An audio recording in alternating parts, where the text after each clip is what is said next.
खींचा जानी ताकिया का पीछा रउए ले जाई है हमरो बैठा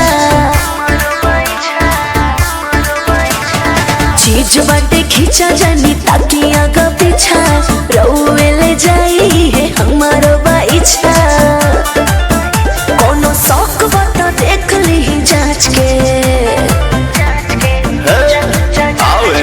अरे हम होई दीवाना गली काच के अरे आ जइहे पाँच के चल जइहे नाच के अरे आ जइहे पाँच के चल जइहे नाच के कुछ भी बोलते हो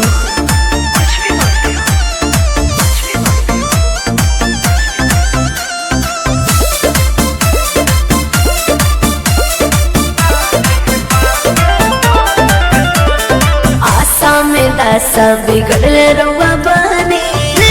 हमारे स्टाइल ये रानी ऐसे ना नजर करे जा पतानी मूड जल्दी सन की तो छोड़ देबे पानी अस्तेज हम तुरी कहूँ माच के हम होई दीवाना गली काच के